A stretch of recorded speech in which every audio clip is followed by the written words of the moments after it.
नमस्कार दोस्तों, मेरा नाम है Gopal Sonka and you are watching corporate talks. Friends, आज की ये वीडियो स्पेसिफिकली मैं दो डाउट्स क्लियर करने के लिए डिस्कस कर रहा हूं। जो दो डाउट्स मुझे कुछ सीएफएम के स्टूडेंट्स से मिले, सो वो दो डाउट्स को डिस्कस करने के लिए आज मैं ये वीडियो रिकॉर्ड कर रहा हूँ। They have their genuine doubts as a student, but उसका एक्चुअली में इंटरप्रिटेशन क्या है, प्रोविजन क्या कहता है, उसका सोल्यूशन क्या है, वो आज हमें इस वीडियो में डिस्कस कर रहे हैं। सो फ्रेंड्स, जो दो डाउट्स है उसमें से सबसे पहला जो डाउट है, the first one is related to composition levy. Composition levy under section 10(1) of CGST Act. 10(1) of CGST Act 2017. So ये डाउट्स क्या है? सो डाउट्स है सबसे पहले 10(1) CGST। हम लोग एक बार प्रोविजन देख लेते हैं कि 10(1) क्या कहता है। सो फ्रेंड्स, 10(1) की अगर हम लोग प्रोविजन की रीडिंग करें तो प्रोविजन कहता है जो मतलब notwithstanding anything contrary contained in the act, act में कुछ भी लिखा हुआ हो, notwithstanding anything contrary in the act, इस एक्ट में जो भी लिखा हुआ उस सब को ओवरराइड करके सेक्शन 10 सबसेक्शन 1 ओवरराइड कर जाएगा। इसमें this is an overriding provision, but subject to provision of subsection 3 subsection 4 of 9, यानी कि जो 9(3) और 9(4 जो कि आरसीएम की बात करता है। तो ये सेक्शन कहना चाहता है कि पूरे एक्ट में जो भी लिखा हुआ उसको साइड करो, बट मतलब ये जो ओवरराइडिंग प्रोविजन है ये 9(3) 9(4 पे एप्लीकेबल नहीं होगा। Let me zoom in for you. या 9(3) 9(4 पे ये 10(1) वाला जो नॉटविथस्टैंडिंग यानी जो ओवरराइडिंग प्रोविजन है वो एप्लीकेबल नहीं होगा। मतलब it will override the entire act, but 9(3) 9(4 को ओवरराइड नहीं करेगा। अ रजिस्टर्ड पर्सन जिसका aggregate turnover preceding financial year का did not exceed 50 lakh rupees, तो ये लिमिट अब बढ़ा करके 1.5 करोड़ हो गई है। 1.5 करोड़, तो let's read it as 1.5 crore only, may opt to pay tax की जगह पे in lieu of tax payable an amount in calculated at such rate as may be prescribed but not exceeding. मतलब in simple words, composition levy हम सबको पता है कि आपका जो नॉर्मल टैक्स बनता है, tax payable under subsection 1 of 9, मतलब in lieu of tax payable under subsection 1 of section 9। Section 9 का जो सबसेक्शन 1 है जो कि चार्जिंग सेक्शन है जीएसटी का, उसमें जो रेट मेंशन्ड है जो कि मैक्सिमम 20% रेट मेंशन्ड है कि सीजीएसटी एक्ट में मैक्सिमम 20% रेट लग सकती है, तो उस रेट के जगह में इन ल्यू ऑफ दैट रेट एक अमाउंट पे कर सकता है कॉम्पोजिशन लेवी में जो भी बंदा रजिस्टर्ड है, और वो रेट एज में भी प्रिस्क्राइब, बट वो rate should not exceed, that rate should not exceed 1% of turnover in state for manufacturer, 2.5% of turnover in state for person engaged in making supplies referred to in clause B of paragraph 6। तो in simple इसको बोले तो restaurant वाले की services basically, मतलब restaurant वाले services वाले 2.5% देंगे, और जो मैन्युफैक्चरर है वो 1% ऑफ टर्नओवर इन स्टेट देंगे, एंड जो 0.5% है वो in case of other suppliers. अब अदर सप्लायर्स में कौन आ सकता है? कोई भी आ सकता है, ट्रेडर, सर्विस प्रोवाइडर, एनीवन। सो ये जो सेक्शन है, ये सेक्शन बोलते हैं कोई भी कॉम्पोजिशन लेवी में जा सकता है, बस परसेंटेज अलग अलग डिफाइंड है। लेकिन क्या सर्विस प्रोवाइडर एक्चुअली में कॉम्पोजिशन स्कीम में जा सकता है? तो 10(1) के साथ हम लोग साथ में रीडिंग करेंगे सेक्शन 10 सबसेक्शन 2 की, जो कि बोलता है registered person shall be eligible to opt if, यानी कंडीशन सेटिस्फाई हो, he is not engaged in supply of services save as provided in subsection 1। मतलब सबसेक्शन 1 में जो अलाउड है उस सर्विस को छोड़ के कोई भी सर्विस नहीं दे सकता।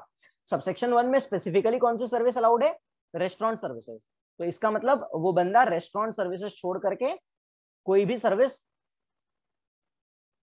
अगर देता है तो वो कॉम्पोजिशन लेवी में नहीं आ सकता। सिंपल। अब क्वेरी है कि क्या वो सर्विस, अगर कोई मैन्युफैक्चरर या कोई अदर सप्लायर है वो अगर सर्विस देना चाहे तो सर्विस नहीं दे सकता?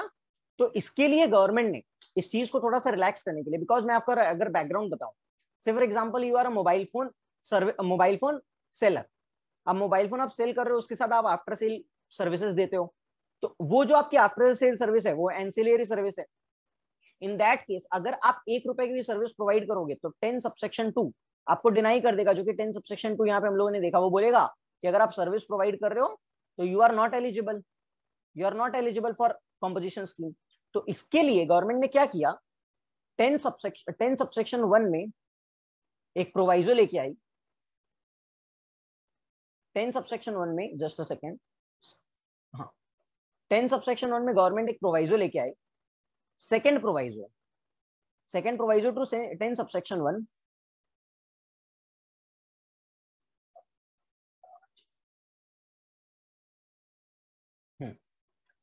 जो कि बोलता है, अगर 10 सबसेक्शन 1 के आप सेकेंड प्रोवाइजो को पढ़ोगे, provided further a person who opts to pay tax under clause A, clause B, clause C may supply services other than referred in clause B of paragraph 6 of schedule 2, value not exceeding 10% of turnover in a state or union territory in preceding financial year or 5 lakh whichever is higher. Now इसको मैं आपको एक example के हिसाब से समझाता हूं.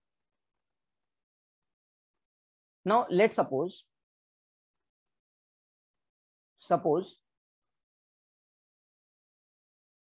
previous financial year turnover in state 1.4 CR and assume करते हैं कि आप सिर्फ एक ही स्टेट में रजिस्टर्ड हो. आपका प्रीवियस फाइनेंशियल ईयर का टर्नओवर है 1.5 करोड़. आपका करंट ईयर गुड्स का टर्नओवर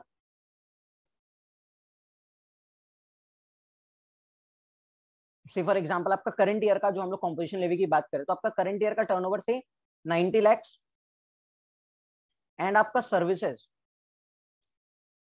आप कितने तक प्रोवाइड कर सकते हो. जो ये प्रोवाइजो है, ये प्रोवाइजो क्या बोलता है कि a person may supply services of value not exceeding 10% of turnover in state of previous financial year or 5 lakh whichever is higher. मतलब मे प्रोवाइड मतलब आप इतने की सर्विस प्रोवाइड करते हो. तो अगर करंट ईयर में हम लोग को निकालना हो कितने की सर्विस प्रोवाइड कर सकता है, तो यहाँ पे 1.4 CR का 10%, इट कम्स टू 14 lakhs और 5 lakhs whichever is higher. तो आप कितना प्रोवाइड कर सकते हो, 14 lakhs प्रोवाइड कर सकते हो, राइट. तो this is the basic provision. अब क्वेरी यहां पे ये है कि नाउ लेट्स से कि आपका करंट ईयर में गुड्स का turnover, now let's say current year में, सेकेंड एग्जांपल, करंट ईयर में आपका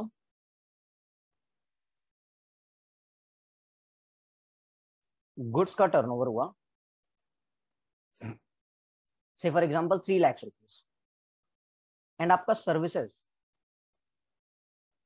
10 लाख रुपीज और प्रीवियस ईयर का टर्नओवर आपका, this is for current year, previous financial year का आपका turnover in state let's say 1.4 CR. is this 10 lakh is this valid as per that proviso? is this valid? तो मैं आपको बोलूंगा कि फ्रेंड्स यहाँ पे अगेन 1.4 करोड़ का 10% कितना हुआ, 14 lakhs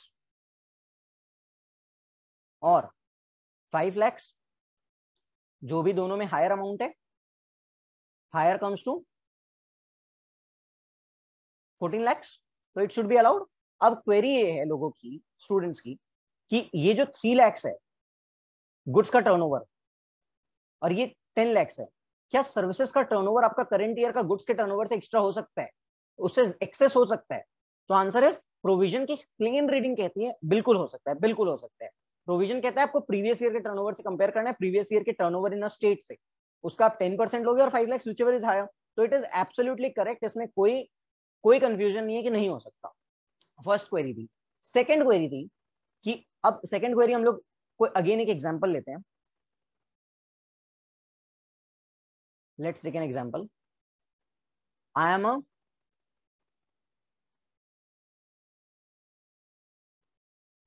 साड़ी का ट्रेडर.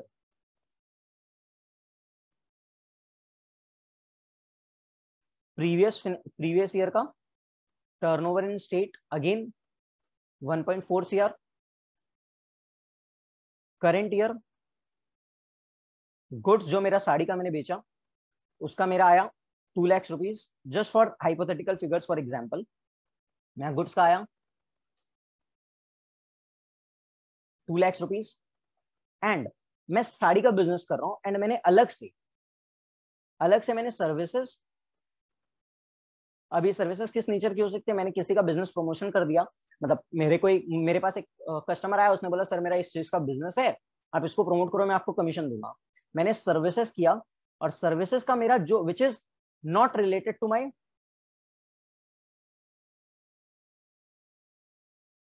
साड़ी बिजनेस, इसका मेरा टर्नओवर हुआ 5 लाख रुपीज। क्या ये वैलिड है? क्या ये वैलिड है?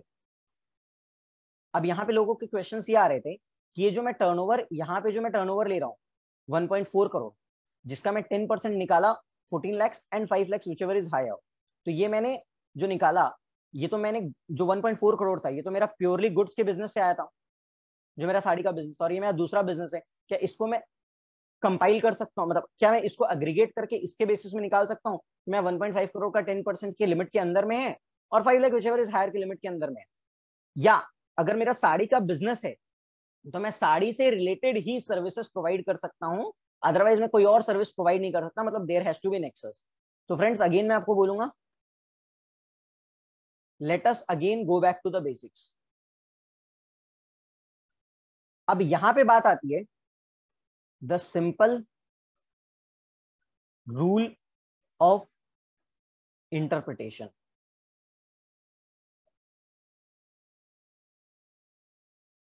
सिंपल रूल ऑफ इंटरप्रिटेशन ये क्या है?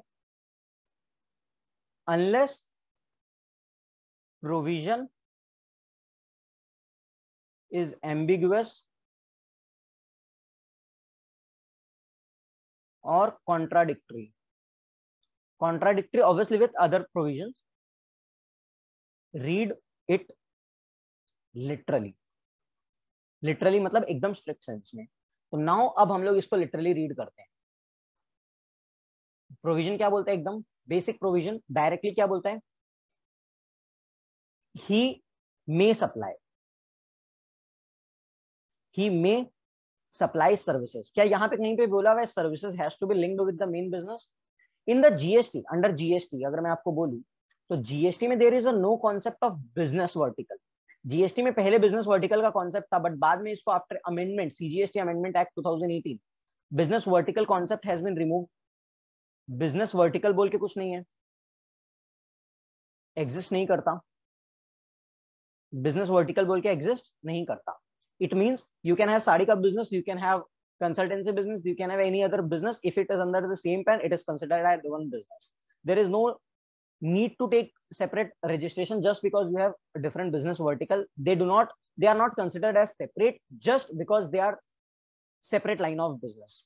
तो जीएसटी में आपका जीएसटीआईएन वाइज आप टर्नओवर देखोगे, जो आप देख रहे हो 10% और 5 लाख की limit, it has to be read strictly because law में कहीं एम्बिग्यूटी नहीं है। I don't find any ambiguity in the law. Law clearly बोलता है कि अगर आप क्लॉज ए, क्लॉज बी और क्लॉज सी में आ रहे हो और आप कॉम्पोजिशन लेवी में हो, तो आप सर्विसेज प्रोवाइड कर सकते हो up to 10% of previous year turnover और 5 लाख व्हिचएवर इज हायर। यहाँ पे तो clearly clause A, clause B and clause A, clause B और क्लॉज सी वालों बंदों को कवर किया गया। तो क्लॉज ए में कौन आते हैं? मैन्युफैक्चरर, जैसे हम लोगों ने देखा यहाँ पे क्लॉज ए,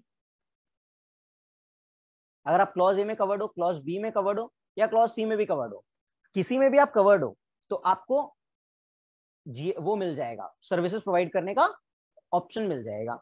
एंड यहाँ पे अगर आप देखोगे तो इट हैज सेड स्पेसिफिकली, अब यहाँ पे नेक्सस की अगर बात करें, इसने क्लॉज बी को जब कवर किया तो इसने क्लॉज बी को कवर करते हुए क्या बोला?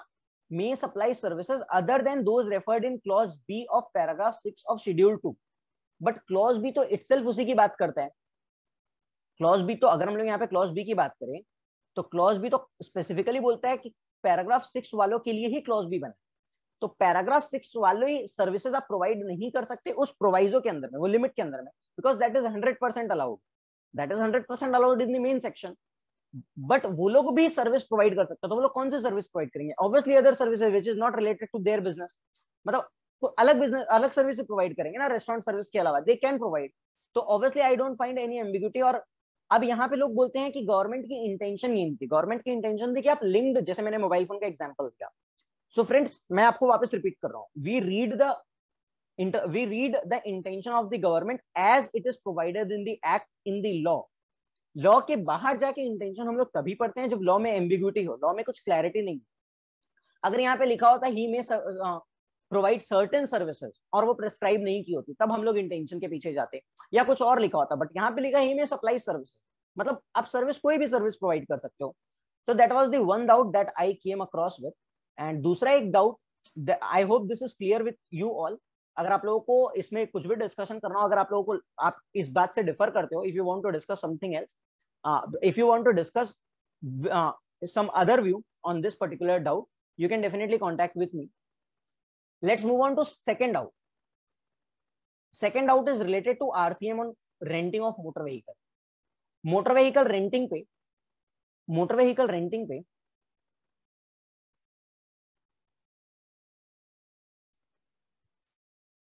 दो केस बनता है। First case is supplier body corporate.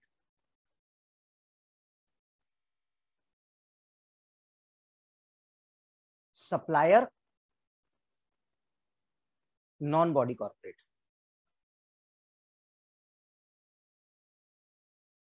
मतलब सप्लाई करने वाली कोई कंपनी है, या सप्लाई करने वाली कोई एलएलपी है, या फिर सप्लाई करने वाला इंडिविजुअल है, या कोई पार्टनरशिप फर्म है, तो उस टाइप का केस। तो non body corporate, body corporate. Now हम लोग पहले क्वेरी को डिस्कस करने से पहले अगेन एक बार प्रोविजन को पढ़ लेते हैं। इन 2019, 31 दिसंबर 2019 को एक आरसीएम में जो रेंटिंग का प्रोविजन था, जो मोटर व्हीकल रेंटिंग की, उसमें एक आरसीएम की एंट्री थी जो ये सितंबर के मंथ में, नवंबर के मंथ में ऐड की गई, अक्टूबर मंथ में ऐड की गई थी 2019 में। फिर उसको अमेंड करके दिसंबर में उसको अमेंड करके थोड़ा सा चेंज कर दिया गया।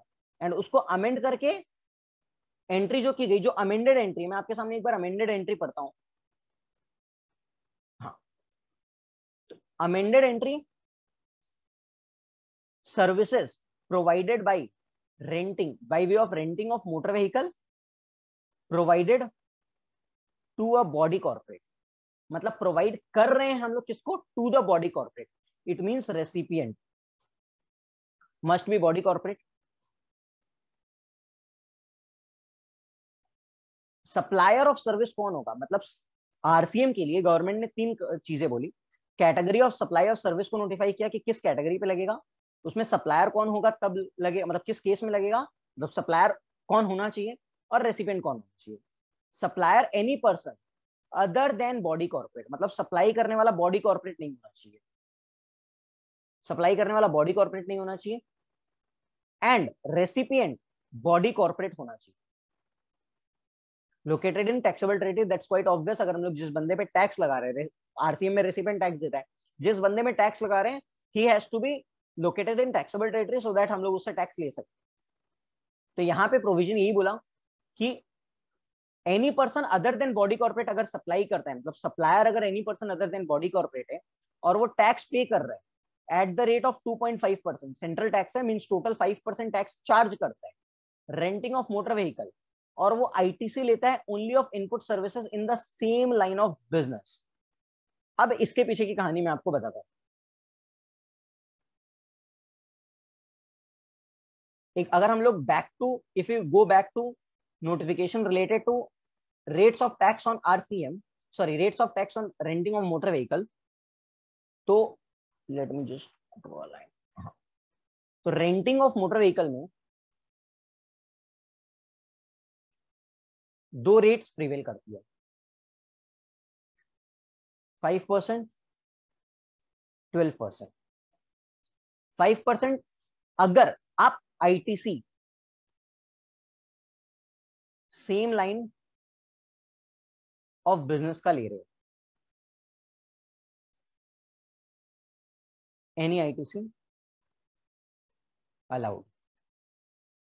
अगर सेक्शन 16 17 सेटिस्फाइड। अब यहाँ पे आईटीसी की बात हो रही है। आईटीसी किस केस में मिलेगा? जब हम लोग सर्विस पे आउटपुट टैक्स चार्ज कर रहे हैं, मतलब it's in forward charge only. RCM अगर हम लोग की सप्लाई आरसीएम में, तो इट इज नॉट, हम लोग को उस पर आईटीसी नहीं मिलता। तो यहाँ पे जो आईटीसी की बात हो रही है, यहाँ पे जो 5% और 12% की बात हो रही है, ये 5% और 12% दोनों फॉरवर्ड चार्ज की बात हो रही है। ये रेट्स की बात कर रहा हूँ। रेट्स नेवर सेज कि फॉरवर्ड चार्ज या reverse charge. Forward charge reverse charge के लिए अलग से नोटिफिकेशन है। तो रेट नोटिफिकेशन इतना ही बोलता है कि आप 5% टैक्स लगा रहे हो और आप ITC same line of business का ले रहे हो। सेम लाइन मतलब आप रेंटिंग ऑफ मोटर व्हीकल दे रहे हो, आप रेंटिंग ऑफ मोटर व्हीकल की ही सर्विस ले रहे हो, तो आप उसका आईटीसी ले सकते हो। 12% वाला बोलता है कि आप पूरा टैक्स लगाओ और पूरा आईटीसी ले लो, चाहे आपने उस लाइन का बिजनेस का हो या किसी और लाइन ऑफ बिजनेस का हो, आप आईटीसी ले सकते हो। आपने जैसे लीगल सर्विस ली या अकाउंटेंट्स की सर्विस ली या आपने कोई भी और कंसल्टेंसी सर्विसेज ली, उसमें आप जो भी टैक्स दे रहे हो उसका आप आईटीसी ले सकते हो। तो that's the rate notification. But confusion क्या आया कि यहाँ पे जो प्रोविजन है, ये प्रोविजन क्या बोलता है? अगर सप्लायर ऑफ सर्विस अगर अदर देन बॉडी कॉर्पोरेट है और रेसिपिएंट बॉडी कॉर्पोरेट है और सप्लायर 5% रेट चार्ज कर रहा है with ITC of same line of business, तो भाई उसमें सामने वाला अगर मैं सेम लाइन ऑफ बिजनेस मैं 2.5% चार्ज कर रहा हूं, उस केस में अगर सामने वाला वहां मतलब बॉडी कॉर्पोरेट है और वो आरसीएम में टैक्स दे रहे हैं, तो मुझे आईटीसी मिलेगा ही नहीं। देन यहाँ पे with ITC of input service in same line of business कहने की जरूरत क्या है? दूसरी बात, जो क्वेरी मुझे स्टूडेंट से आई, वो क्वेरी स्पेसिफिकली ये आई कि अगर केस ऐसा होता है, if the case is such, non body corporate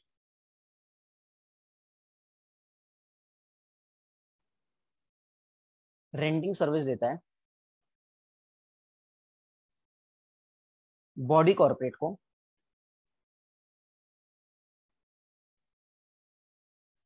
तो इस पे और वो तो टैक्स क्या लगेगा? 5%, 12%, आरसीएम, एफसीएम और बोथ।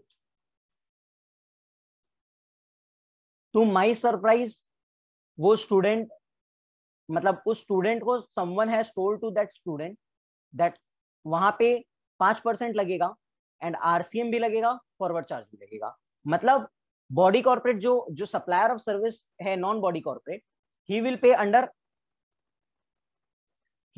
फॉरवर्ड चार्ज एंड उसी सेम सर्विस पे body corporate will pay RCM. I don't know why someone said so और on what basis, but it's a settle principle that किसी भी सर्विस पे दो तरीके से टैक्स मिलता है। अगर आरसीएम लग रहा है तो फॉरवर्ड चार्ज पे ऑब्वियसली टैक्स नहीं लगेगा। एंड जो मैं आज आपके साथ डिस्कशन कर रहा हूं उसका बेसिस ये है, जो फॉर रिवर्स चार्ज की जो अमेंडमेंट आई उसको लेकर के एक सर्कुलर भी गवर्नमेंट लेके आया और उस सर्कुलर में भी ये चीज लिखा, where any service placed under RCM, the supplier shall not charge any tax from the service recipient. This is a settled procedure under RCM. अगर RCM में टैक्स लग रहा है तो उसमें हम लोग का फॉरवर्ड चार्ज नहीं लगेगा, सप्लायर चार्ज नहीं करेगा। अगर सप्लायर को ही चार्ज करना होता तो फिर 5% दोनों करके क्या मतलब था? हम लोग तो पूरा सप्लायर ही दे देता। But the reason is supplier is non body corporate and recipient is body corporate, तो गवर्नमेंट इज मच कॉन्फिडेंट कि यार रेसिपिएंट से हम लोग टैक्स रिकवर कर लेंगे, सप्लायर से लेने की जरूरत नहीं है, इसलिए उसको आरसीएम में कवर कर दिया गया। बट अब जो दूसरा जो मेरी पर्सनल डिस्कशन का पॉइंट एक ये भी था कि यहाँ पे with ITC of same line of business का सेंस क्या है? जब ये सर्विस मेरी आरसीएम में ही फॉल कर जाएगी तो मुझे आईटीसी वैसे भी नहीं मिलेगा और सेम लाइन का ही लेना है, कोई और लाइन का तो मैं वैसे भी नहीं ले सकता और ये लाइन में आईटीसी मिलेगा नहीं। तो ये ऐसा क्यों लिखा? तो इसका रीजन ये है फ्रेंड्स, केस ऐसा हो सकता है,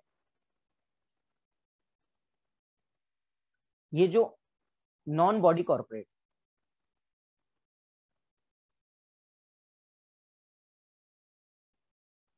ये बॉडी कॉर्पोरेट को भी दे रहा है सर्विस,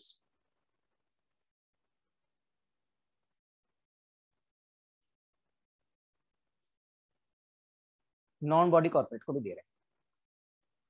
समझो, सप्लायर किसी को भी सर्विस दे सकता है ना, कंपनी को भी दे सकता है, इंडिविजुअल को भी दे सकता है, रेंटिंग ऑफ मोटर व्हीकल। तो जब वो body corporate non body corporate को दे रहा है, उस टाइम पे भी अगर वो 5% चार्ज करते हैं ITC सेम लाइन,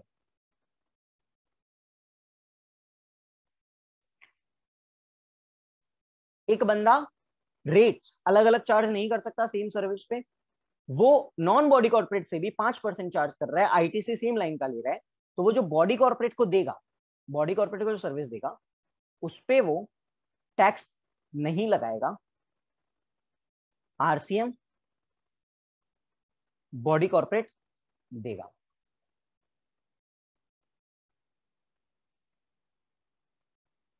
तो प्रोविजन ये कहना चाहता है कि आपको, आप जो अदर सर्विस अदर किसी और को दे रहे हो उस पे आप आईटीसी नहीं ले रहे सेम लाइन वाले को छोड़ करके। नाउ सर्कुलर को रीड करते हैं, सर्कुलर इस रिस्पेक्ट में क्या कहता है।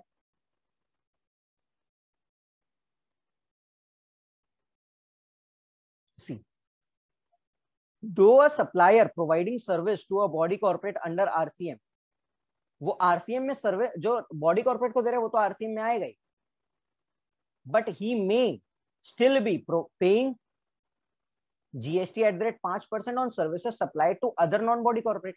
किसी और को दे रहा है उस पर तो 5% लग ही सकता है ना। तो गवर्नमेंट ने वही कहा कि वो जो बॉडी कॉर्पोरेट को दे रहा है उसमें RCM, but other than body corporate को दे रहा है उसमें वो 5% टैक्स लगा रहे हैं, उसका आईटीसी वो सेम लाइन ऑफ बिजनेस का ले रहा है, तो जो बॉडी कॉर्पोरेट को दे रहा है उस पर आरसीएम लगे। That's the whole thing. तो यहाँ पे डाउट में ये समझाना चाह रहा था कि जो स्टूडेंट को डाउट थे कि यहाँ पे दो बार टैक्स, मतलब दोनों टैक्स देगा, तो I just wanted to clarify कि नहीं, दो बार टैक्स नहीं लगेगा। जब वहां पे आरसीएम लग रहा है there is a settled principle कि आरसीएम जहां पे लग रहा है वहां पे, अदरवाइज तो it will be like otherwise तो यहाँ पे आरसीएम भी लग जाएगा, एफसीएम भी लग जाएगा जो बॉडी कॉर्पोरेट है, क्योंकि बॉडी कॉर्पोरेट ने यहाँ पे भी पैसे दिए इसको टैक्स के रूप में, एंड फिर वो आरसीएम में भी दे रहे हैं। And since it's renting of motor vehicle case in 99% case, in 95 to 99% case उसको आईटीसी नहीं मिलता है क्योंकि it's a block credit, right. तो जिस बंदे के पॉकेट से टैक्स जा रहा है, जिसके ऊपर इंसिडेंस आ रहा है, बर्डन आ रहा है, उसको मतलब उसको तो आईटीसी मिलेगा ही नहीं। जिस बंदे के ऊपर बर्डन आ रहा है उसको तो आईटीसी मिलेगा ही नहीं। तो वो 5% जो अपनी तरफ से आरसीएम में दे रहा है उसका भी वो आईटीसी नहीं ले सकता। जो उसने नॉन बॉडी कॉर्पोरेट को सप्लायर को पे किया अंडर फॉरवर्ड चार्ज, उसका भी वो आईटीसी क्लेम नहीं कर सकता। उसके लिए तो ये डबल मतलब बर्डन हो गया। तो डबल बर्डन नहीं कर सकते हम लोग, किसी भी ट्रांजेक्शन पे दो बार टैक्स नहीं लगा सकते। आरसीएम में है तो फॉरवर्ड चार्ज में नहीं लग सकता। These are certain reasons for which I would say कि नहीं, उस ये जो डाउट है, इस डाउट का आंसर मैं यही कहूंगा कि नहीं, वहां पे अगर body corporate, non body corporate body corporate को दे रहा है, 5% वाली कैटेगरी में फॉल करता है नॉन बॉडी कॉर्पोरेट। अब आप बोलोगे कि यार वो तो वहां पे चार्ज ही नहीं कर रहा, तो 5% में या 12% में ये हम लोग कैसे डिसाइड करें। तो वो 5% किसी और से ले, जब वो किसी और बंदे से भी, किसी और बंदे को भी सर्विस दे रहा है तो वो 5% लेता है, मतलब वो नॉर्मली 5% फॉलो कर रहा है, तो इधर वाले में आरसीएम लगेगा। That is the whole thing that वो प्रोविजन कहना चाह रहे हैं। Again let me show you,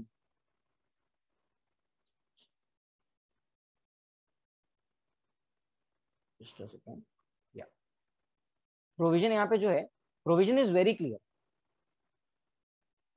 eight the rate 2.5% in renting of motor vehicle who's paying central tax, वो पे कर रहा है, मतलब वो लेकर के पे कर रहा है। तो वो जब नॉर्मल फॉरवर्ड चार्ज में किसी से भी लेता है तो 2.5% लेता है, यानी कि 5% लेता है इफेक्टिवली। 2.5% जीएसटी, 2.5% एसजीएसटी और UT GST as the case में।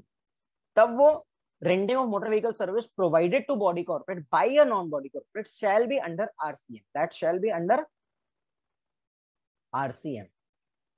That's the whole. So friends, I hope ये दो डाउट्स आप लोगों को अच्छे लगे हो एंड कुछ इंसाइटफुल लगा हो। जो डाउट था, आई अप्रिशिएट जो बंदे ने इस तरीके से डाउट्स वगैरह रेज किए, थॉट प्रोसेस को अपना इंक्रीज किया एंड क्वेश्चंस लेकर के आ रहे हैं। तो इट्स रियली ग्रेट टू सी कि यंग माइंड्स किस तरीके से क्वेश्चंस को, प्रोविजंस को समझने की कोशिश कर रहे हैं, क्वेश्चंस को समझ रहे हैं। तो for that I really appreciate, but I hope my this video is helpful to that person who has doubts on these things, and I hope this will help all of you to understand the basic provisions of law. इस तरीके की छोटी छोटी videos में और लेके आता रहूंगा। अगर आपको ये वीडियो पसंद आए तो अपने दोस्तों के साथ जरूर शेयर करें। Thank you guys for watching, keep learning, stay updated.